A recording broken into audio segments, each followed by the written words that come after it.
Assalamualaikum warahmatullahi wabarakatuh. Halo teman-teman semua. Selamat datang di channel Bunda Salsa Official, tempat di mana cerita bukan sekedar rangkaian kata, tapi jendela ke hati dan kehidupan.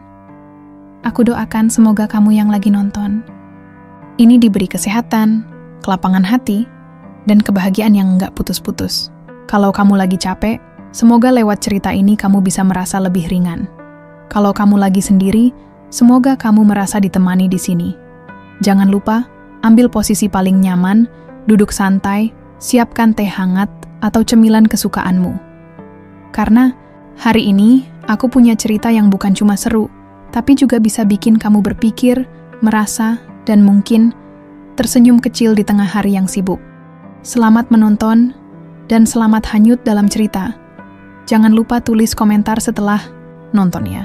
Aku selalu baca dan senang banget bisa ngobrol sama kalian. Ia datang dari Turki, meninggalkan segalanya demi satu nama yang tertinggal di hatinya. Rehan, mahasiswa Indonesia yang hanya ditemuinya sekali, namun membekas seumur hidup. Kenapa Aylin rela menempuh ribuan kilometer hanya untuk seseorang yang tak tahu ia datang dan apa yang sebenarnya ingin ia temukan? Cinta? Atau tujuan hidup yang telah lama hilang? Udara Jakarta siang itu terasa lengket dan padat. Udara panas bercampur aroma asap kendaraan bermotor menyeruak dari segala arah. Aylin Yilmaz mengibaskan rambut coklat keemasannya yang sedikit menempel di pelipis. Keringat mulai membasahi tengkuk lehernya, tapi ia tetap tersenyum ramah sambil melangkah keluar dari Gedung Pusat Budaya Indonesia di kawasan Menteng. Ia baru saja selesai mempresentasikan hasil riset awalnya tentang pengaruh budaya lokal dalam pola komunikasi masyarakat pedesaan. Sorotan kamera dan pujian para peserta seminar masih terngiang di telinganya. Tapi di balik itu, ada perasaan yang tak bisa ia jelaskan. Seperti ada sesuatu yang belum tuntas di dalam hatinya.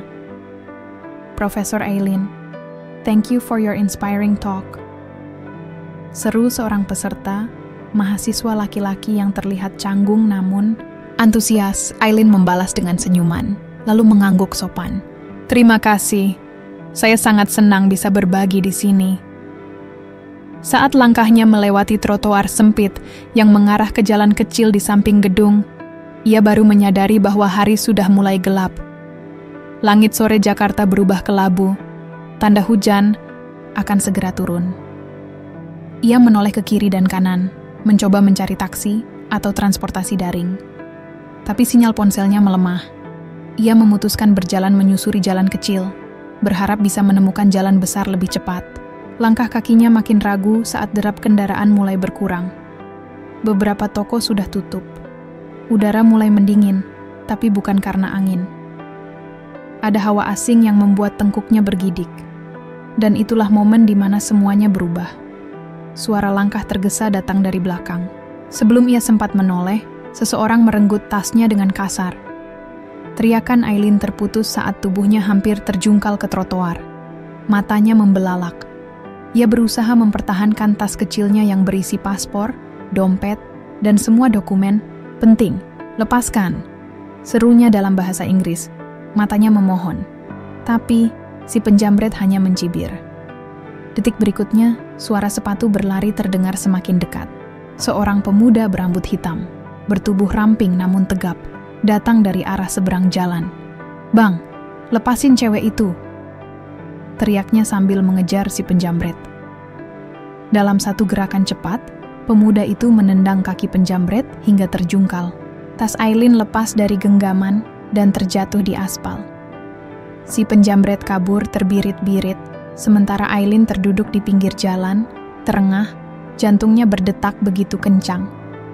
Pemuda itu memungut tasnya, lalu menghampiri Aylin dengan napas, memburu. "Kamu nggak apa-apa?" tanyanya dengan suara lembut. Wajahnya basah oleh keringat, dan matanya menatap penuh kekhawatiran. Aylin mengangguk pelan, matanya masih membelalak.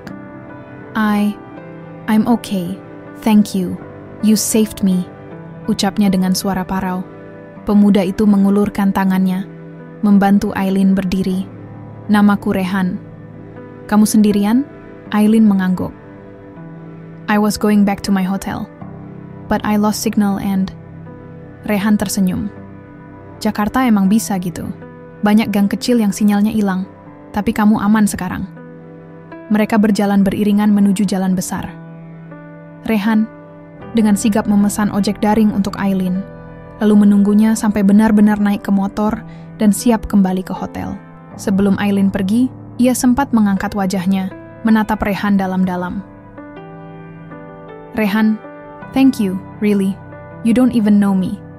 Rehan hanya tertawa kecil. Orang baik nggak perlu alasan buat nolong. Jawaban itu membuat dada Aileen terasa hangat. Ia menunduk, berterima kasih sekali lagi. Lalu motor melaju membawa tubuhnya yang masih gemetar, namun hatinya terasa hangat oleh sikap satu orang asing. Aileen tidak tahu siapa Rehan sebenarnya, hanya nama itu, dan wajah penuh ketulusan yang kini menempel kuat dalam memorinya. Malam itu, Aileen berdiri di depan jendela kamar hotelnya. Jakarta yang gemerlap tampak seperti dunia yang begitu asing, namun di dalam keasingan itu, ada seseorang yang menjelma cahaya kecil. Ia masih bisa merasakan genggaman tangan Rehan ketika menolongnya berdiri. Lembut namun kokoh. Ia bahkan masih mengingat suara napasnya yang terengah dan kalimat sederhana itu. Orang baik nggak perlu alasan buat nolong. Hati Aileen menghangat. Bukan karena romantisme, bukan karena tampan atau keren, tapi karena ia merasakan kebaikan yang murni, tanpa motif tersembunyi, sesuatu yang jarang ia temui, bahkan di negaranya sendiri. Dan malam itu, ia menulis dalam buku catatannya. Hari ini aku nyaris kehilangan barang dan keselamatan. Tapi aku menemukan sesuatu yang lebih berarti. Seseorang yang menunjukkan bahwa di dunia ini masih ada kebaikan tanpa syarat. Aku tidak tahu siapa Rehan sebenarnya, tapi aku harap suatu hari aku bisa mengucapkan terima kasih yang sesungguhnya. Waktu terus berjalan, seminar selesai, riset rampung, Aileen kembali ke Turki. Tapi satu hal tak pernah kembali tertinggal, kenangan tentang Rehan. Satu momen singkat, satu penyelamatan kecil, yang akhirnya akan mengubah arah seluruh hidup Aileen. Dan semuanya baru saja dimulai. Hidup Aileen kembali. Pada rutinitas lamanya di Ankara. Ia kembali menjadi dosen favorit di kampus ternama. Kembali mengisi ruang kuliah dengan suara lantang dan tatapan mata penuh semangat. Setiap kali ia melangkah ke ruang kelas, para mahasiswa memandangnya dengan hormat. Beberapa mengaguminya secara terang-terangan. Dosen muda, berparas cantik, berwawasan luas, dan menyandang gelar doktor di usia yang relatif muda. Namun di balik semua pencapaian itu, Aileen merasa kosong. Entah mengapa, pikirannya sering melayang ke Jakarta, bukan pada kota yang penuh hiruk-pikuk itu, tapi pada satu kejadian yang membuat hatinya bergetar. Saat Rehan menggenggam tangannya dan berkata bahwa orang baik tidak butuh alasan untuk menolong. Aileen mencoba mengabaikannya. Ia berusaha fokus pada proyek penelitiannya yang akan masuk ke tahap lanjutan. Ia menyibukkan diri dengan menulis jurnal, menghadiri konferensi internasional, dan mengembangkan program pengabdian untuk mahasiswanya. Tapi setiap malam, ketika ia kembali ke apartemennya yang sunyi, ingatannya kembali mengarah pada sosok itu. Rehan. Nama itu terlalu asing untuk diulang-ulang, tapi terlalu akrab untuk dilupakan. Suatu sore yang mendung, Aileen duduk sendiri di balkon apartemennya, memegang secangkir teh hangat yang sudah dingin. Di pangkuannya, sebuah undangan pertunangan dengan pita merah muda tergulung rapi. Nama tunangannya tercetak jelas, Cem Özdemir. Cem adalah pria yang sempurna di atas kertas. Tampan, kaya, lulusan luar negeri, pewaris salah satu jaringan bisnis tekstil terbesar di Turki. Mereka diperkenalkan oleh keluarga besar Aileen dalam acara formal, dan dalam waktu singkat menjalin hubungan yang kelihatan menjanjikan. Tapi semua itu hanya terlihat indah dari luar. Cem tak pernah benar-benar mendengarkan Aileen. Ia hanya tertarik pada tampilan luar Aileen, kecantikan, status sosial, serta pencapaiannya yang bisa dipamerkan. Dalam setiap percakapan selalu ada nada kompetisi. Ia sering merendahkan idealisme Aileen tentang pendidikan dan kemanusiaan, menyebutnya sebagai hal utopis yang tak akan menghasilkan apa-apa. Kalau kamu menikah denganku, katanya suatu hari, kamu nggak perlu repot ngajar. Anak-anak, kita bisa keliling dunia. Kamu tinggal dandan dan bersikap anggun. Ucapan itu menusuk hati Aileen. Ia bukan boneka yang bisa ditaruh di etalase. Ia bukan trofi yang dipajang di meja makan keluarga besar. Dan yang lebih menyakitkan, setiap kali Aileen menyebut tentang pengalamannya di Indonesia, Cem mencibir. Negara itu? Kamu serius memuji orang-orang miskin itu? Mereka hanya akan memperalat belas kasihmu. Aileen terdiam. Dalam hatinya, ia tahu, Cem tidak akan pernah mengerti mengapa matanya berkaca-kaca setiap kali mengingat Rehan. Bukan karena cinta semata, tapi karena nilai yang Rehan tanamkan lewat satu tindakan kecil, memberi tanpa mengharap kembali. Malam itu, Aileen menatap langit-langit kamarnya. Suara hujan gerimis jatuh di luar jendela, menyapu kaca dalam irama yang pilu. Ia mengambil jurnal catatannya dan menulis dengan tangan bergetar. Aku hidup dikelilingi kemewahan, tapi merasa begitu miskin secara jiwa. Apakah aku sedang hidup atau hanya bertahan di antara rutinitas yang kosong? Tangannya berhenti. Lalu perlahan, ia menulis satu kalimat yang sudah lama tertahan. Aku ingin mencarinya. Keputusan itu datang seperti badai di tengah laut, penuh gejolak, tapi membebaskan. Ia tahu konsekuensinya besar, keluarga pasti akan menentangnya, terutama ibunya yang sudah terlanjur bangga karena putrinya akan menikah dengan pria kaya raya. Tapi Aileen tak peduli. Aku tidak bisa menikah dengan pria yang tidak percaya pada hati. Ucapnya lirih saat membereskan cincin pertunangan di dalam kotak kecil, kemudian mengirim pesan singkat kepada Cem. Aku mohon maaf. Aku tidak bisa melanjutkan hubungan ini. Keesokan harinya, badai benar-benar datang. Ibunya menangis, kakaknya marah, dan beberapa kerabat menyindirnya sebagai perempuan tak tahu diuntung. Tapi Aileen tetap tenang. Ia tahu ini bukan tentang mereka. Ini tentang dirinya yang selama ini hidup untuk memenuhi harapan orang lain. Dan kini ingin hidup demi harapannya sendiri. Berhari-hari kemudian, ia duduk di ruang tamu rumah orang tuanya, menatap koper yang sudah disiapkan. Di tangannya, tiket pesawat ke Jakarta terlipat rapi. Kenapa kamu harus ke Indonesia lagi, Aileen? Tanya sang ibu dengan suara pelan, hampir putus asa. Aileen menatap ibunya dengan penuh kasih. Karena aku merasa sebagian hatiku tertinggal di sana, dan aku tidak akan tenang sampai aku menemukannya kembali. Sang ibu hanya diam. Ia tidak mengerti, tapi ia juga tahu bahwa Aileen bukan gadis kecil lagi. Ia telah menjadi wanita dewasa yang tahu apa yang dia perjuangkan. Hari keberangkatan pun tiba. Aileen berdiri di depan gerbang keberangkatan internasional. Suasana bandara penuh hiruk-pikuk. Namun di dalam dadanya, Aileen merasa sangat tenang. Ia memejamkan mata, membayangkan wajah Rehan.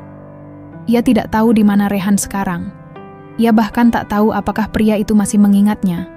Tapi ia tahu satu hal. Rehan telah menyentuh sisi terdalam dalam dirinya. Bukan karena ia menyelamatkan Aileen, tapi karena ia menunjukkan bahwa hidup bukan tentang mengambil, tapi tentang memberi. Pesawat pun lepas landas, menembus langit Istanbul yang kelabu. Aileen menatap keluar jendela. Di ujung sana, sebuah negeri yang jauh menanti, tempat ia akan mencari bukan hanya sosok pria yang pernah menyelamatkannya, tapi juga mencari dirinya sendiri. Dan perjalanan itu baru saja dimulai. Pesawat yang membawa Aileen Yilmaz mendarat mulus di Bandara Soekarno-Hatta saat fajar masih mengintip malu di ufuk timur. Udara Jakarta kembali menyapa, lembab dan hangat, menyelusup ke balik mantel musim semi yang masih ia kenakan dari Ankara. Matanya menyapu sekeliling bandara yang kini terasa jauh lebih akrab dibanding kunjungan pertamanya 2 tahun lalu. Tapi, kali ini Aileen datang bukan sebagai akademisi atau tamu seminar. Ia datang sebagai seorang pencari. Bukan pencari gelar, bukan pencari data, tapi pencari seseorang yang pernah hadir hanya sebentar. Namun tinggal begitu lama di relung hatinya, ia melangkah keluar bandara dengan langkah mantap, membawa satu koper besar dan ransel di punggung. Tidak ada tim penyambut, tidak ada mobil mewah. Hanya ia dan tekad yang telah dibulatkan sejak lama. Ponselnya telah dipersiapkan dengan kartu lokal, daftar nama dan alamat yang ia telusuri sebelum berangkat pun tersimpan rapi. Langkah awalnya, mendatangi kampus tempat seminar internasional 2 tahun lalu diselenggarakan. Tempat ia pertama kali bertemu Rehan. Hari-hari pertama Aileen habiskan di Jakarta, tinggal di penginapan sederhana di daerah Cikini. Ia mengenakan baju santai dan topi bundar, berusaha menyatu dengan lingkungan, walaupun wajah Eropanya tetap memancarkan kontras. Ia menemui panitia lama, menyusuri jejak Rehan dengan hati-hati. Sebagian besar staf dan mahasiswa sudah tak bekerja di sana, namun beberapa masih ingat nama Rehan. Rehan? Iya, dia anak yang aktif banget dulu. Suka ikut jadi relawan seminar dan kegiatan sosial, ujar seorang pria paruh baya di bagian administrasi. Tapi, seingat saya, setelah lulus dia nggak lanjut kuliah lagi. Katanya malah milih tinggal di kampung buat bantu masyarakat. Apakah Anda tahu nama kampungnya? Tanya Aileen. Matanya berbinar. Pria itu berpikir sebentar, lalu menggeleng. Saya lupa. Tapi seingat saya, dia berasal dari Jawa Tengah, dekat-dekat pegunungan. Namanya semacam Kendal atau Temanggung. Saya bisa bantu cari lewat teman. Lama, tapi enggak janji, ya. Aileen tersenyum penuh harap. Itu sudah sangat membantu. Terima kasih banyak. Hari-hari berikutnya, Aileen menapaki jalan baru, jauh dari keramaian ibu kota. Ia meninggalkan Jakarta dan menuju Yogyakarta, lalu ke Semarang, dan terus bergerak menelusuri kabupaten-kabupaten kecil. Setiap kali ia menyebut nama Rehan, ada yang mengingat samar, tapi tak ada yang benar-benar tahu di mana ia kini berada. Tubuhnya mulai letih. Wajahnya kerap dibasuh keringat dan debu jalanan. Bahasa Indonesianya yang masih terbata membuat proses komunikasi menjadi lebih panjang. Namun tak sekalipun ia mengeluh. Dalam kesendiriannya, ia mulai belajar bahwa mencintai seseorang tidak harus dengan memiliki, tetapi dengan memahami dan menghormati jalan hidup mereka. Dan dalam pencariannya, ia perlahan mulai mencintai Indonesia, bukan hanya sebagai tanah yang asing, tapi sebagai rumah baru yang menyimpan harapan lama. Suatu sore, saat berada di sebuah warung kopi pinggir jalan di lereng gunung, seorang pria, tua yang sedang menyeduh kopi bertanya dengan nada ramah. Dari luar negeri, ya Neng? Aileen mengangguk sopan. Saya dari Turki, lagi cari teman lama. Namanya Rehan. Rehan? Tanya si pria sambil meletakkan gelas di meja. Anak muda yang dulu suka bantu-bantu di posko bencana? Mata Aileen membesar. Iya, dia. Pria tua itu mengangguk pelan. Saya pernah dengar. Katanya dia tinggal di desa atas, dekat hutan, ngajar anak-anak di sana. Tapi hidupnya sederhana sekali.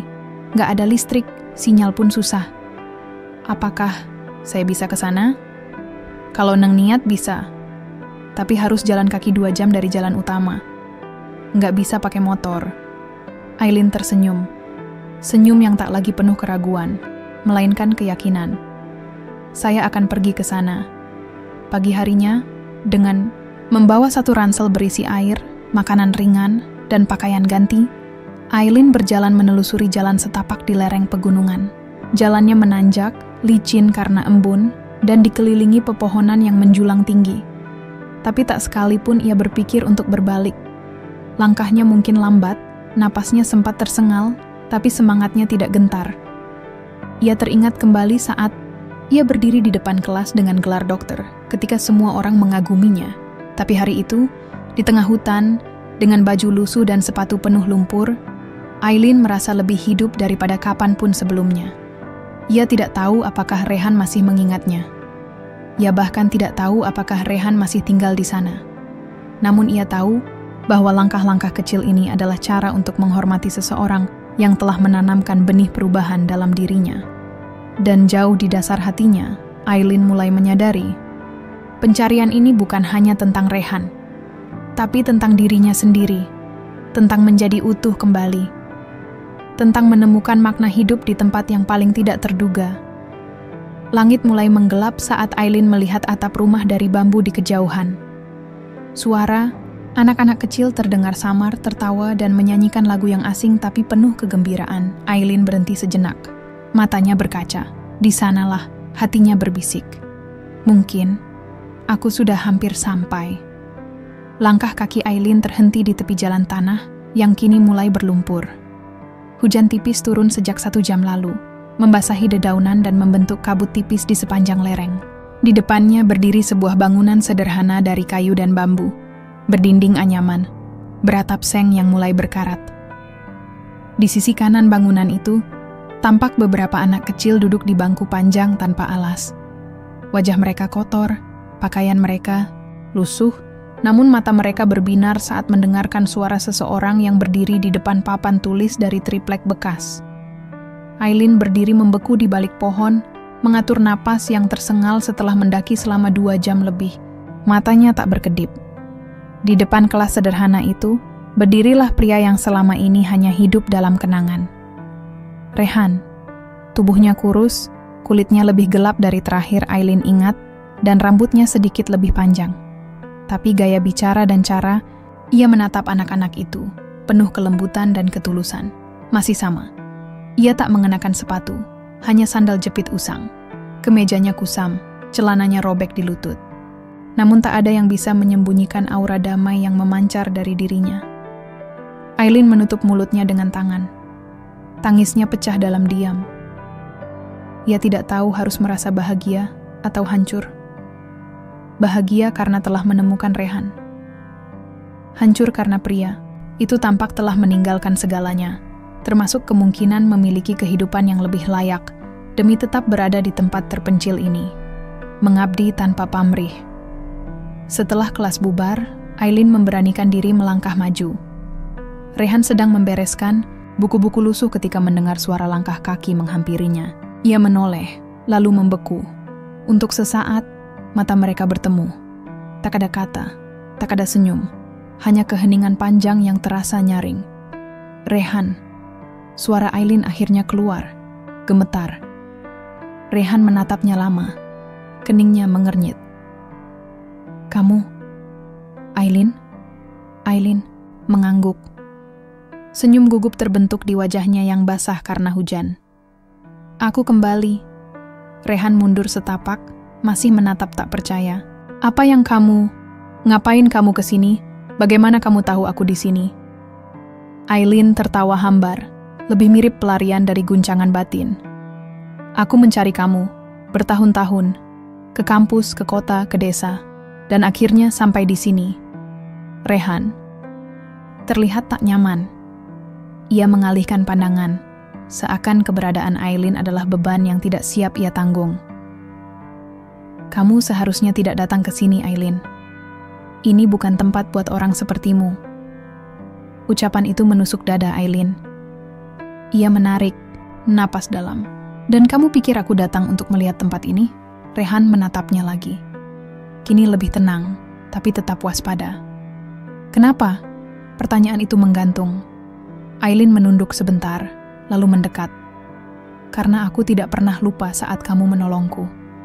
Bukan hanya saat penjamretan itu, tapi karena sejak hari itu, kamu mengajarkan aku sesuatu yang tak pernah kudapatkan dari siapapun. Tentang kebaikan, tentang menjadi manusia. Rehan menghela napas. Ia mengajak Aileen duduk di bangku panjang yang tadi digunakan murid-muridnya. Senja mulai turun, cahaya keemasan menyinari wajah mereka yang mulai berubah muram. Kamu tahu, Aileen, suara Rehan perlahan. Setelah lulus, aku mencoba bekerja di kota. Tapi semuanya terasa salah. Dunia itu, uang, status, gengsi, bukan buatku. Aku merasa lebih hidup di sini. Di tempat kecil ini, anak-anak belajar membaca huruf. Mereka punya harapan, dan aku bisa jadi bagian dari itu. Aileen mendengarkannya dalam diam.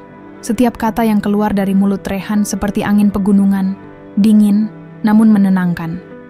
Aku bukan siapa-siapa, lanjut Rehan. Aku tidak punya masa depan menjanjikan. Aku bahkan makan dari hasil kebun sendiri. Aku tidak bisa menjanjikan apa-apa. Aileen menatapnya dalam-dalam. Aku tidak mencari janji, Rehan. Aku mencari kebenaran, dan aku menemukannya di sini. Mata Rehan berkaca. Ia tidak terbiasa mendapat pengakuan, apalagi dari seseorang seperti Aileen, seorang wanita dari negeri jauh, berpendidikan tinggi, yang memilih menyusuri hutan dan lumpur hanya untuk menemuinya. Tapi aku tidak pantas buat kamu, katanya pelan. Aileen menggeleng. Dan aku tidak sedang mencari siapa yang pantas. Aku hanya ingin tahu, apakah aku boleh tinggal sebentar di sini, membantumu, belajar darimu, dari anak-anak itu. Rehan terdiam, lalu perlahan, ia mengangguk. Kalau kamu memang yakin, aku tidak akan melarang. Hari-hari berikutnya, Aileen tinggal di salah satu rumah warga, di bilik bambu yang hanya cukup untuk satu kasur tipis dan satu lampu minyak. Ia mencuci bajunya di sungai, belajar memasak dengan tungku, dan tidur dengan suara jangkrik sebagai pengantar. Tak ada internet, tak ada ASI, tak ada kemewahan. Namun di sanalah, untuk pertama kalinya dalam hidup, ia merasa damai. Setiap pagi, ia membantu Rehan mengajar. Awalnya ia canggung, terbata-bata dengan bahasa Indonesia, namun anak-anak menyambutnya dengan senyum lebar dan sorak-sorai. Mereka menyebutnya Bu Ai, karena kesulitan menyebut nama lengkapnya. Rehan mulai melunak, senyumnya kini lebih sering muncul. Ia bercerita lebih banyak, bahkan sesekali menggoda Aileen dengan tawa kecil yang menenangkan. Aileen tidak menyatakan cintanya. Ia tidak ingin merusak keheningan yang indah ini. Ia hanya ingin hadir, bersama, dalam diam yang bermakna. Dan Rehan pun mulai menyadari bahwa mungkin kehadiran Aileen bukanlah beban, melainkan jawaban. Jawaban atas semua lelah, sunyi, dan doa-doa yang selama ini ia bisikkan kepada langit. Bab ini belum berakhir dengan pelukan atau pengakuan cinta. Namun justru di sanalah letak keindahannya. Cinta kadang tak perlu suara, ia hanya butuh kehadiran yang setia. Pagi di desa itu datang dengan pelan. Matahari malu-malu menembus celah pepohonan pinus, membiaskan cahaya kuning lembut yang menyapu atap-atap rumah dari sengkaratan. Udara dingin membalut tubuh Aileen saat ia membuka pintu bilik bambu mungil tempat tinggal sementaranya. Kakinya menyentuh tanah yang masih basah oleh embun, dan aroma kayu bakar menyambut dari kejauhan.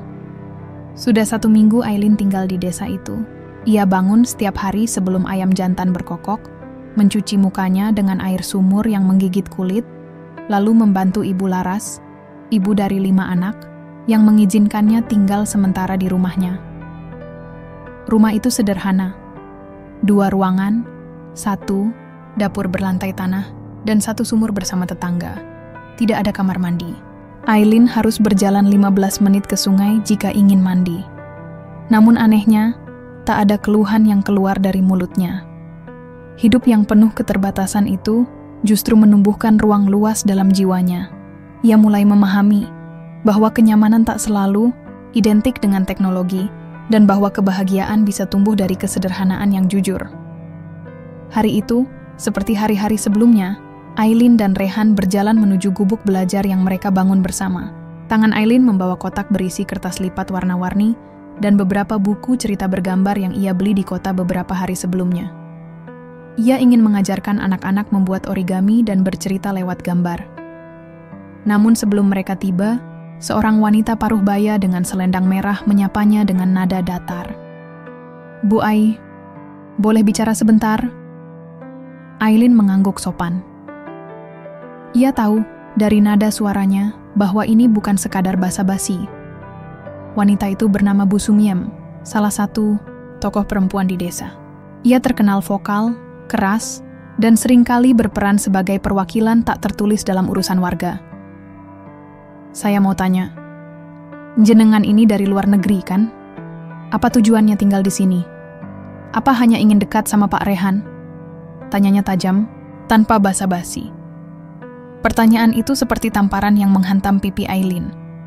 Ia terdiam sejenak, lalu menjawab dengan tenang. "Saya kesini karena ingin belajar. Saya ingin membantu. Dan ya, saya mengenal Rehan lebih dulu. Tapi bukan itu alasannya saya tinggal di desa ini." Bu Sumiem memandangnya tajam. Warga di sini mulai bertanya-tanya, Perempuan asing tinggal sendirian, dekat dengan lelaki muda. Takutnya fitnah menyebar, Bu. Apalagi sampean ini bukan orang Islam. Ucapan itu membuat Aileen membeku. Ia tahu cepat atau lambat perbedaan keyakinan akan menjadi tembok. Tapi ia tak menyangka bahwa tembok itu akan muncul secepat ini.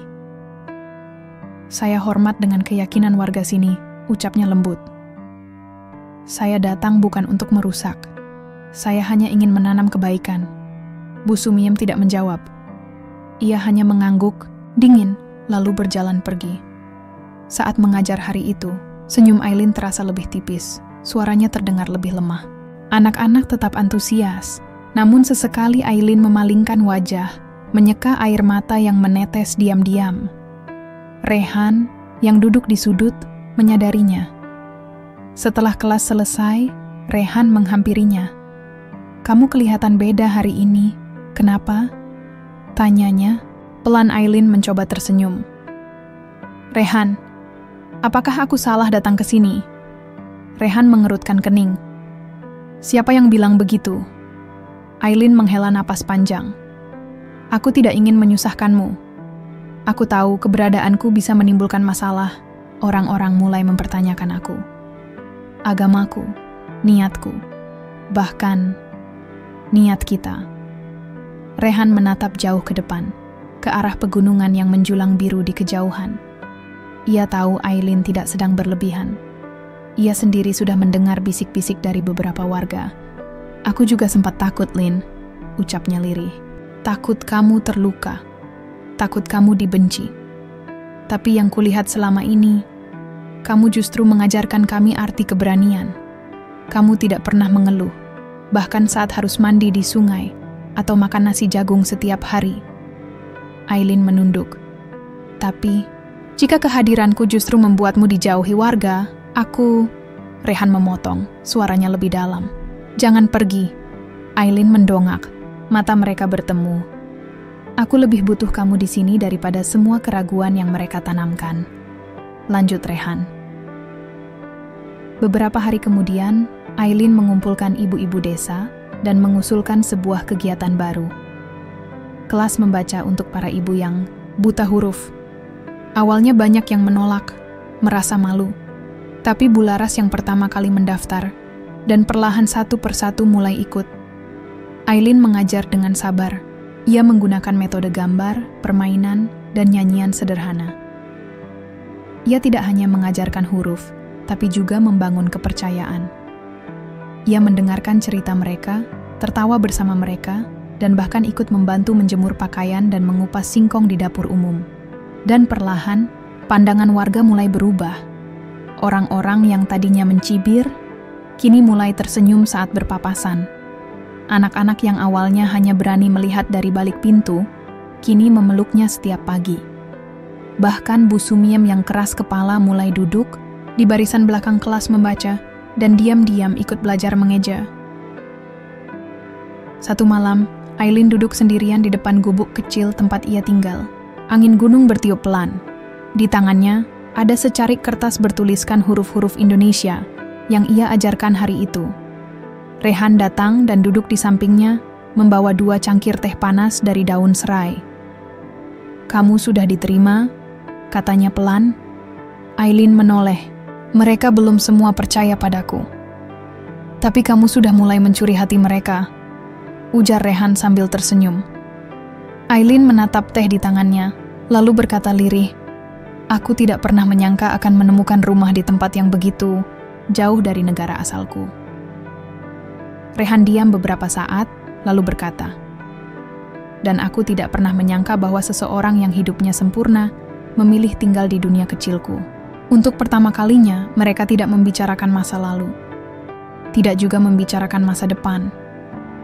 Mereka hanya duduk bersebelahan, dalam diam yang hangat, dalam pengakuan tanpa suara, dalam rasa yang belum bernama, tapi semakin tumbuh, perlahan-lahan, seperti benih di tanah yang subur." Malam itu dingin, lebih dari biasanya. Angin gunung menusuk hingga ke tulang, namun gubuk kecil Aileen masih terang benderang oleh lampu minyak. Di atas meja bambu, beberapa kertas bertuliskan huruf Latin berserakan, bekas pelajaran membaca bersama ibu-ibu desa sore tadi. Aileen sedang duduk di pojok, memeluk lutut, mengenakan sweater coklat lusuh yang diberikan oleh Rehan. Tapi matanya tidak tenang. Tangannya memegang ponsel. Layar menampilkan email berjudul besar, Turkish lecturer missing in Indonesia, allegedly chasing forbidden love, Istanbul Times. Ia membaca kalimat itu berulang kali, berusaha menepisnya seperti debu yang menempel. Tapi hatinya mulai nyeri, bukan karena berita itu salah, tapi karena sebagian benar, dan itu cukup untuk membakar reputasinya di tanah kelahirannya. Berita itu menyebar seperti api. Dalam waktu sehari, rekan-rekan dosennya di Turki mulai mengirim pesan, bertanya kabar, menyatakan kekhawatiran, bahkan sebagian mencibir. Sebagian menyebutnya tidak waras karena meninggalkan universitas bergengsi demi pemuda desa dari negeri asing.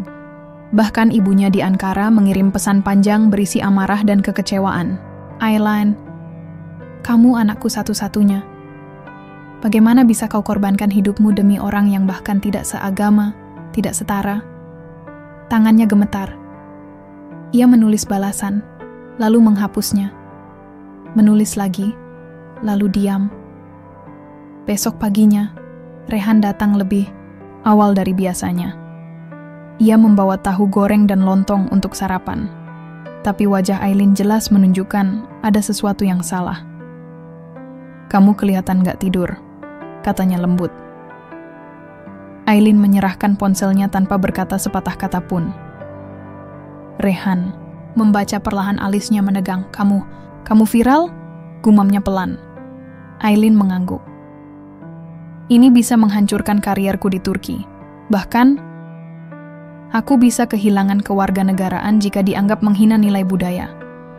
Rehan duduk, memijit pelipisnya. Kalau begitu, kamu harus pulang. Kamu gak bisa kehilangan semuanya cuma karena apa? Potong Aileen cepat. Rehan menunduk. Karena aku. Suasana menjadi sunyi. Aileen berdiri, menatap Rehan dengan mata berkaca. Rehan, aku bukan remaja yang jatuh cinta lalu nekat ke negeri orang. Aku perempuan dewasa. Aku tahu apa yang kulakukan. Dan aku tidak datang ke sini hanya karena perasaan. Ia menatap langit yang mendung. Tapi aku juga tidak bisa mengabaikan kenyataan. Dunia tidak sebaik desa ini. Jika aku tetap di sini, seluruh hidupku akan berubah. Rehan berdiri. Jadi kamu mau pergi? Aileen tidak menjawab. Selama 2 hari, Aileen mengurung diri. Ia hanya keluar untuk mengajar, lalu kembali tanpa banyak bicara. Warga desa mulai merasa ada yang berubah. Bahkan anak-anak pun melihat senyum gurunya kini tak sampai ke mata. Sampai akhirnya, malam ketiga, sebuah kejutan terjadi. Pak Lurah, Bu Sumiem, dan beberapa ibu datang ke gubuk Aileen membawa bingkisan, kain batik, keranjang, buah, dan sepucuk surat berisi tanda tangan puluhan warga desa. Di dalam surat itu tertulis, Ibu Aileen, kami tahu kami tidak sempurna menerima kehadiranmu di awal. Tapi kami melihat tulusnya niatmu, merasakan manfaat kehadiranmu. Dan kini kami menganggapmu bagian dari keluarga desa ini. Jika dunia di luar menolakmu, maka izinkan desa kecil ini menjadi rumah bagimu. Aileen tak kuasa menahan air matanya. Tangis itu pecah di depan mereka semua, bukan karena sedih, tapi karena hatinya meleleh oleh ketulusan yang tidak pernah ia dapatkan, bahkan di rumahnya sendiri. Pagi esoknya, Aileen menemui Rehan di kebun kecil, tempat ia biasa merawat tanaman. Suasana hening, tapi kali ini, Aileen yang bicara duluan. Rehan, aku tidak akan pulang. Rehan terkejut. Tapi, ibumu, kampusmu, jika mereka tidak bisa menerima pilihanku, mungkin mereka tak pernah mengenalku dengan baik, jawab Aileen tegas. Ia menatap Rehan dalam-dalam. Aku akan bertahan, tapi aku tidak bisa terus berjalan sendiri. Rehan mendekat. Kamu tidak sendiri. Diam-diam, tangan Rehan meraih tangan Aileen. Untuk pertama kalinya, tanpa kata-kata manis, mereka memahami bahwa cinta bukan tentang siapa yang datang dari mana, melainkan siapa yang bersedia bertahan ketika badai datang tanpa permisi, dan badai itu telah mereka hadapi bersama. Langit desa itu mendung, Awan menggumpal seperti menyimpan rahasia besar yang akan segera turun dalam bentuk hujan. Namun di balai desa, suasana justru sebaliknya, ramai, semarak, dan penuh tawa. Warga berdatangan sejak pagi, mengenakan pakaian terbaik mereka, membawa makanan yang dimasak dengan cinta dan gotong royong. Mereka tak tahu pasti acaranya apa, hanya mengikuti ajakan dari Pak Lurah dan Bu Sumiem. Datanglah ke balai. Akan ada kejutan untuk Ibu Aileen. Aileen sendiri baru saja selesai mengajar. Anak-anak membaca. Di teras gubuk, ia membersihkan papan tulis kecil, masih mengenakan baju kurung biru muda yang mulai memudar warnanya karena sering dipakai. Lalu, suara langkah kaki terdengar. Cepat, tegas, dan tak biasa. Rehan muncul di halaman dengan napas tersengal, wajahnya tegang. Aileen, kamu harus ikut ke balai sekarang. Aileen memicingkan mata. Ada apa? Rehan tidak menjawab, hanya meraih tangannya. Untuk sesaat, Aileen merasakan denyut aneh di dadanya. Ia membiarkan tangan mereka bersentuhan lebih lama dari biasanya. Saat tiba di balai, Aileen terperanjat. Di sana, seluruh warga berkumpul. Di depan, panggung bambu kecil, terlihat satu set dekorasi sederhana dengan tulisan. Selamat datang Ibu Aileen, wanita inspiratif dari Istanbul. Bahkan ada gamelan kecil yang dimainkan oleh para pemuda desa. Pak Lurah mendekat dengan senyum lebar. Ini kejutan dari kami. Tidak ada agenda resmi, hanya bentuk cinta warga untuk Ibu. Tapi, sebenarnya ada satu lagi kejutan. Dan saya harap Ibu siap. Sebelum Aileen bisa bertanya lebih jauh, kerumunan bergeser. Dari sisi lain muncul 4 orang asing berpakaian formal. 2 laki-laki dan 2 perempuan. Mereka berwajah Eropa, tapi logatnya sangat familiar bagi Aileen. Salah satunya, wanita berambut keriting dan berkacamata, segera maju dan memeluk Aileen erat. Aileen. Ya Allah, kamu benar-benar di sini. Suaranya bergetar. Dalam bahasa Turki yang cepat, mata Aileen melebar. Derya? Derya adalah sahabat dekatnya di Istanbul, juga dosen sosiologi di kampus yang sama. Di belakang Derya, 2 orang, profesor dari dekanat dan 1 petugas Kementerian Pendidikan Turki memperkenalkan diri. Kami datang karena khawatir. Setelah media ramai, pihak kampus merasa perlu mencari tahu sendiri apa yang sebenarnya terjadi. Dan karena kamu belum menjawab surat peringatan dari universitas. Aileen menatap Rehan. Udara terasa menipis. Pertemuan berlangsung di rumah Pak Lurah. Para tamu kehormatan itu tidak langsung menuduh, tapi setiap pertanyaan yang mereka lontarkan menyayat hati Aileen. Apakah benar kamu mengorbankan jabatanmu untuk seorang pria lokal tanpa masa depan? Apakah ini benar-benar pilihanmu? Atau kamu sedang dalam tekanan emosional pasca pertunanganmu yang gagal? Negara kami memberimu kehormatan sebagai akademisi, tapi kamu meninggalkannya demi kehidupan desa? Aileen menarik napas panjang, lalu berdiri. Dosen sejati tidak hanya mengajar di ruang ber-AC dan ruang seminar, tapi juga turun, hidup bersama masyarakat. Disinilah aku temukan makna mengajar yang sesungguhnya. Ia menoleh pada Rehan yang diam terpaku, dan aku tidak kesini demi cinta. Meskipun cinta akhirnya mengikutiku. Aku kesini demi diriku sendiri, untuk menemukan siapa aku. Namun, bukan hanya pertemuan yang membuat hati Aileen porak-poranda. Malam itu, setelah para tamu istirahat, Rehan mengajaknya bicara. Kamu harus pulang, Aileen, kata Rehan tiba-tiba. Aileen tercekat. Kenapa? Karena mereka tidak akan berhenti sampai kamu kembali. Dan kamu terlalu berharga untuk dihancurkan oleh dunia yang keras ini. Aileen menatap mata Rehan. Tapi kali ini, tak ada kelembutan di sana. Hanya perasaan bersalah dan pengorbanan. Kamu ingin aku menyerah? Tidak. Aku ingin kamu selamat. Keesokan paginya, Rehan tidak terlihat. Ia menghilang dari desa. Tanpa pesan, tanpa pamit. Warga panik. Aileen seperti tersengal kehabisan oksigen. Ia mencari ke seluruh sudut desa, ke hutan, ke tepi sungai, ke ladang. Tapi Rehan tidak ada. Lalu, di dalam gubuk Rehan, Aileen menemukan secarik kertas. Aileen, maafkan aku. Aku tidak cukup kuat untuk melihatmu dihancurkan karena aku. Kamu terlalu tinggi untuk dunia kecilku. Aku pergi, bukan karena tak mencintaimu, tapi karena aku mencintaimu terlalu dalam untuk melihatmu jatuh. Rehan. Kertas itu jatuh dari tangan Aileen, dan hujan mulai turun. Ia berlutut di lantai tanah. Itu, menangis. Bukan karena ditinggal, tapi karena merasa benar-benar kehilangan bagian dari dirinya sendiri.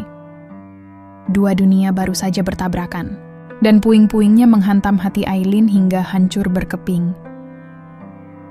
Hujan masih mengguyur tanah desa itu, membasahi sawah-sawah yang luas, menyapu jalan-jalan tanah, dan menggenangi gubuk kecil yang kini sunyi, tempat Aileen terakhir melihat.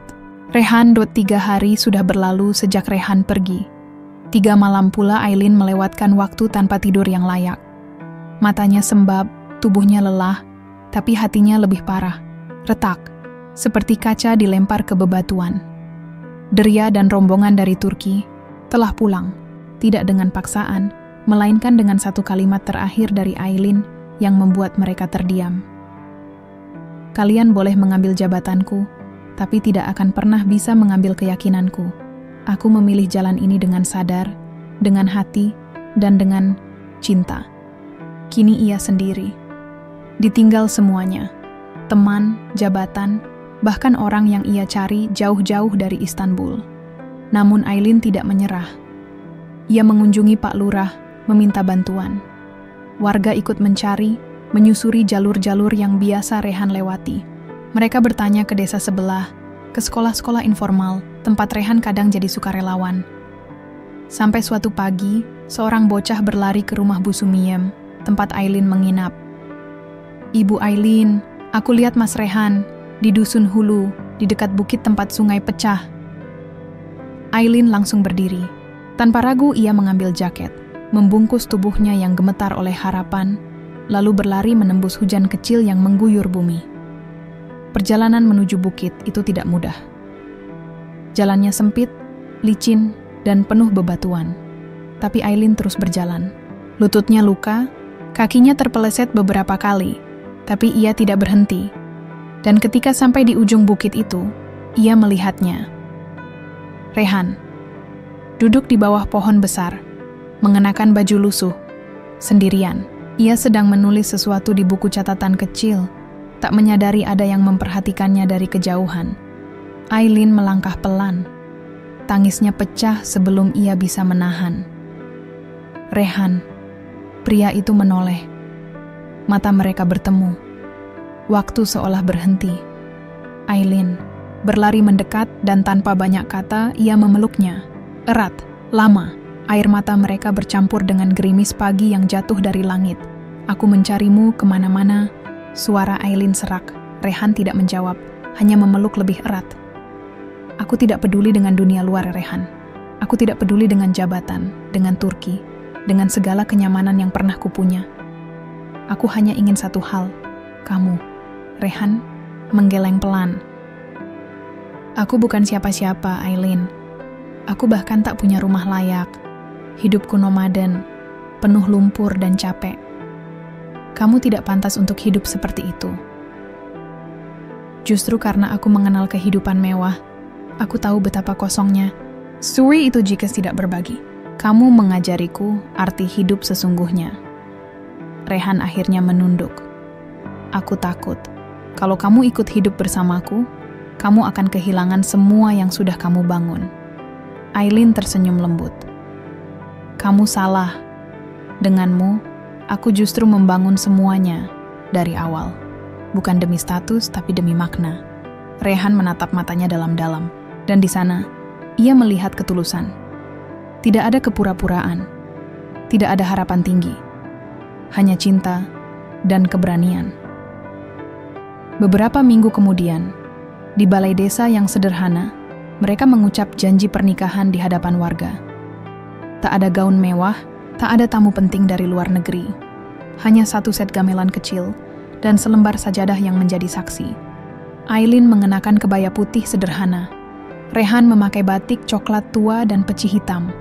Mereka saling tersenyum, lalu saling menggenggam tangan setelah ijab kabul dilantunkan. Warga menangis haru. Bu Sumiem bahkan tak henti mengusap air matanya. Pernikahan, itu bukan sekadar ikatan dua insan, tapi juga dua bangsa, dua budaya, dua nilai yang bertemu di satu titik. Kemanusiaan. Setelah menikah, Aileen dan Rehan memulai misi baru.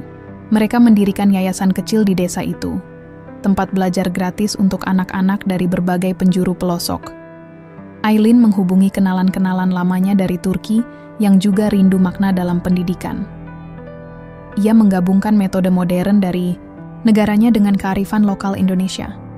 Dari desa itu, benih perubahan tumbuh. Media akhirnya mendengar kisah mereka. Wartawan datang, tak percaya seorang dosen dari Istanbul memilih hidup di desa terpencil bersama pria sederhana Indonesia. Tapi Aileen menjawab mereka dengan senyuman. Cinta tidak pernah mengenal jarak, warna kulit, atau latar belakang. Dan pendidikan adalah jembatan paling indah yang bisa dibangun manusia. Rehan duduk di bawah pohon besar tempat ia dulu menghilang, kini bersama Aileen. Di pangkuan mereka, seorang bayi perempuan tertidur pulas. Mereka menatap langit senja yang berwarna jingga keemasan. "Pernahkah kamu membayangkan hidup seperti ini, Lin?" tanya Rehan. "Tidak," jawab Aileen sambil tersenyum. "Tapi aku bersyukur takdir membawaku ke sini." Rehan menggenggam tangan istrinya, dan di bawah langit Indonesia yang tenang, cinta mereka menemukan rumahnya. Angin sore berhembus pelan, membawa bau tanah basah dan aroma kayu yang baru dibakar dari dapur-dapur sederhana. Di tengah desa itu, bangunan berlantai satu berdinding semen kasar berdiri dengan pelang sederhana bertuliskan, "Yayasan Harapan Pelosok untuk anak negeri dan dunia." Itulah buah cinta Aileen dan Rehan. Bukan hanya untuk mereka berdua, tapi untuk anak-anak, remaja, bahkan ibu-ibu yang ingin mengenal huruf dan angka. Tiap pagi, Aileen mengajar bahasa Inggris, komputer, dan literasi dunia. Sementara Rehan dengan sabar melatih logika berhitung dan menggambar kepada anak-anak yang dulu tak pernah tahu bentuk huruf A. Namun seperti setiap kisah yang bermakna, badai pun datang, bukan dari desa, tapi dari dunia luar yang selama ini diam. Berita tentang pernikahan Aileen dan kiprahnya di pedalaman Indonesia tersebar luas. Media Turki mengangkatnya sebagai kisah cinta penuh pengorbanan, tapi tak semua mata memandangnya sebagai inspirasi. Kritik mulai berdatangan. Dari mantan kolega, dari tokoh akademisi, bahkan dari mantan tunangannya yang dulu bersikap posesif dan sombong. Dosen sekelas Aileen berakhir menjadi guru desa, memboroskan potensinya untuk hal kecil di negara asing. Mengabdi boleh, tapi apakah tidak keterlaluan meninggalkan masa depan hanya karena cinta? Tak berhenti di situ. Yayasan mereka juga mulai diganggu oleh pihak-pihak yang tak suka akan kemajuan mereka. Ada yang menyebar fitnah bahwa Aileen membawa paham asing, bahwa Rehan hanya menumpang nama besar istrinya, bahkan bahwa yayasan mereka tidak legal. Surat dari Kementerian Pendidikan setempat datang. Pemeriksaan administrasi pun dilakukan. Wartawan-wartawan asing berdatangan, mengganggu kelas yang sedang berlangsung, mewawancarai Aileen tanpa izin, memancing Rehan dengan pertanyaan penuh bias. "Rehan, aku lelah," lirih Aileen malam itu, di ruang kecil yayasan yang juga menjadi rumah mereka. Rehan menatap mata istrinya yang sayu. "Aku tahu, Lin, tapi ini justru bukti bahwa kita sedang berjalan di jalur yang benar. Ketika yang kita lakukan berdampak, pasti ada yang terganggu." Aileen mengangguk. Ia tahu Rehan benar, tapi tetap saja, rasa pedih itu tak bisa ia elakkan. Ia sudah melepas segalanya. Namun dunia tetap tak mau diam. Keesokan harinya, Rehan memanggil semua pengurus yayasan. Dengan tenang, ia berbicara. "Kita tidak akan melawan dengan emosi. Kita akan menjawab semua tuduhan dengan bukti dan hasil kerja. Kita akan rapikan legalitas, kita undang pihak-pihak terkait untuk melihat langsung proses belajar kita. Dan jika memang perlu, kita akan buka pintu untuk kerjasama dengan universitas luar negeri, agar dunia tahu, yang kita lakukan bukan sekadar cinta, tapi pembangunan masa depan." Aileen tersenyum mendengar itu. Ia merasa bersalah karena hampir ingin menyerah, padahal Rehan tak pernah goyah. Disinilah bedanya pria ini dengan semua pria yang pernah ia kenal. Hari-hari pun berjalan. Proses klarifikasi dilakukan. Yayasan mereka ternyata sudah cukup kuat secara administratif, hanya perlu beberapa perbaikan teknis. Media yang semula menyerang mulai berubah nada setelah melihat sendiri anak-anak desa membaca buku dalam 2 bahasa dan membuat karya tulis pertama mereka. Bahkan seorang wartawan dari Ankara menulis tajuk utama. Seorang wanita Turki mengajarkan dunia dari desa di Indonesia. Namun bukan hanya tekanan dari luar yang mereka hadapi. Di antara para pengurus yayasan, ada satu orang muda yang diam-diam menyimpan iri. Namanya Seno, mantan mahasiswa Rehan di kota dulu. Ia merasa dilangkahi karena ia lebih dulu punya cita-cita membangun pendidikan desa, tapi kalah cepat dari Rehan. Seno mulai membuat isu di balik layar, memprovokasi beberapa relawan baru untuk keluar, membuat semacam cabang saingan dengan narasi bahwa yayasan Rehan dan Aileen terlalu asing. Situasi itu membuat Aileen nyaris hancur. Tapi suatu malam, saat duduk di beranda sambil menimang bayi mereka yang mulai belajar berbicara, Aileen bertanya pelan kepada Rehan, "Apa kita salah?" Rehan tersenyum. Yang salah itu bukan ketika kita gagal. Yang salah itu ketika kita berhenti hanya karena diganggu orang lain. Aileen mencium kening anak mereka. "Kamu tahu, aku pernah berambisi mengejar gelar profesor di usia 35. Tapi malam ini, yang aku banggakan justru adalah menjadi ibu dari anak yang tumbuh di tengah desa, dengan ayah sepertimu." Rehan tertawa pelan. "Dan aku bangga menjadi pria biasa yang dicintai wanita luar biasa." Mereka pun berpelukan dalam keheningan malam. Tak perlu berkata banyak. Mereka tahu badai akan selalu datang. Tapi cinta dan keyakinan yang mereka bangun bersama lebih kuat dari apapun. Keesokan harinya, anak-anak tetap datang ke kelas. Mereka duduk bersila di atas tikar, membuka buku, dan mencoret papan tulis kecil. Beberapa bahkan sudah mulai berbicara dalam bahasa Inggris campur Jawa. Aileen berdiri di depan, mengajar, sambil sesekali tersenyum. Di luar kelas, Rehan menyambut tamu dari sebuah universitas internasional yang tertarik menjalin kerjasama. Tak disangka, yayasan kecil mereka telah menyentuh hati seorang profesor dari Kanada yang pernah membaca kisah mereka. "Kami ingin mengirim mahasiswa ke sini untuk belajar dan sekaligus mengajar. Kami percaya, ilmu yang sesungguhnya bukan hanya di gedung universitas, tapi di tanah tempat kehidupan berjuang." Aileen yang mendengar itu dari balik pintu, menahan haru. Dulu ia datang ke Indonesia untuk mencari cinta. Kini, tanpa disangka, ia malah menemukan panggilan hidup. Langit sore di desa itu berwarna jingga keemasan. Matahari menyentuh cakrawala dengan lembut, seolah ikut menyaksikan sejarah yang sedang ditorehkan.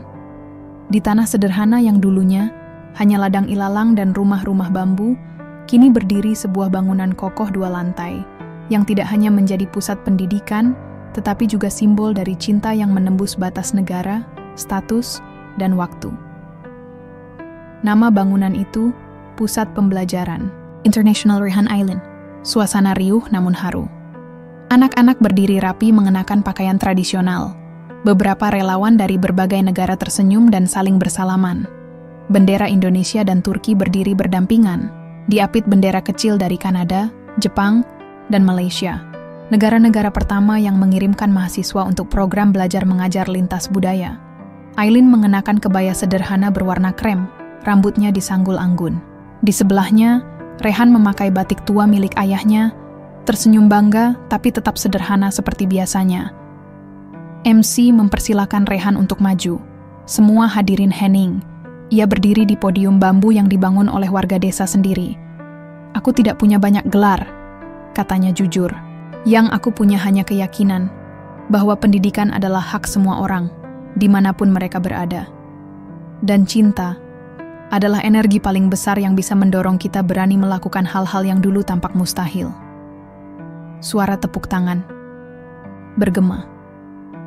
Beberapa anak kecil berteriak, "Pak Rehan hebat." Lalu Aileen diminta maju. Ia menarik napas pelan. Bahasa Indonesianya kini lancar, logat Turkinya hanya samar-samar terdengar. Ketika aku pertama kali datang ke Indonesia bertahun-tahun, lalu aku seorang dosen yang percaya bahwa dunia ini bisa dipetakan lewat teori. Tapi Rehan dan kalian semua mengajarkanku satu hal, bahwa dunia hanya bisa dipahami kalau kita menyelaminya dengan hati. Tepuk tangan kembali membahana. Di barisan tamu kehormatan, seorang wanita paruh baya menangis haru. Itu adalah Ibu Aileen. Ia baru datang dari Turki setelah mendengar kisah putrinya yang menjadi berita di seluruh penjuru negeri. Setelah pidato selesai, Aileen memeluk ibunya lama sekali. Dulu, wanita itu tak setuju anak perempuannya menikah jauh dari tanah kelahiran. Tapi hari ini, di tengah desa yang dulu hanya titik kecil di peta, ia menyaksikan anaknya bukan hanya menemukan cinta, tapi juga membangun kehidupan untuk banyak orang. "Aku bangga padamu, Aileen," bisik sang ibu dengan suara serak. "Kamu tidak meninggalkan Turki. Kamu membawa nilai-nilai terbaiknya ke tempat yang paling membutuhkannya." Malamnya, di rumah kecil mereka yang berdiri tak jauh dari pusat pembelajaran, Aileen dan Rehan duduk berdua sambil minum teh jahe. Bayi mereka sudah tertidur, bintang bertaburan di langit, dan suara jangkrik mengisi kesunyian. "Rehan," Aileen bertanya, "kalau waktu bisa diputar ulang, apakah kamu akan memilih jalan yang sama?" Rehan tersenyum, menatap istrinya penuh cinta. "Kalau aku tak ikut seminar itu, aku takkan pernah bertemu kamu, Lin.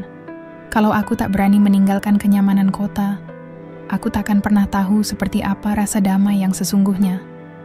Jadi, ya, aku akan memilih jalan yang sama. Bahkan jika harus mengulang semuanya dari awal." Aileen tersenyum, matanya berkaca-kaca. Ia tahu, tak banyak pria seperti Rehan. Tak banyak pula wanita seperti dirinya yang berani melepas semuanya demi mengikuti suara hati. Tiba-tiba, suara kecil dari jendela memanggil, "Bu Aileen." "Pak Rehan, besok kita belajar sejarah dunia, kan?" Itu suara Vira, anak kecil yang dulu tak bisa membaca satu huruf pun, kini sudah menghafal nama-nama negara dan tokoh dunia. Aileen menjawab lembut, "Iya, sayang. Besok kita belajar tentang pahlawan dari banyak negara." Rehan menimpali sambil tersenyum. "Tapi yang paling penting, kalian harus tahu, pahlawan sejati tidak selalu punya jubah. Kadang, mereka cuma punya kapur dan papan tulis." Beberapa tahun kemudian, yayasan mereka sudah menjalin kerjasama dengan lebih dari 10 universitas internasional. Ratusan anak-anak dari pedalaman berhasil mendapatkan beasiswa. Beberapa di antara mereka kini menjadi guru, dokter, bahkan duta budaya di luar negeri. Yayasan itu tidak tumbuh besar karena uang, tapi karena semangat dan cinta yang ditanamkan sejak awal. Nama Rehan dan Aileen disebut di berbagai seminar pendidikan dunia. Tapi bagi keduanya, penghargaan terbesar bukanlah medali atau piagam, melainkan ketika anak-anak desa bisa menulis surat, membaca cerita, dan percaya bahwa mereka pantas bermimpi besar. Di ujung jalan yang panjang, mereka tidak hanya menemukan satu sama lain. Mereka menemukan cahaya, cinta yang tak hanya menyatukan dua insan tapi dua bangsa, dua dunia, dan ribuan masa depan.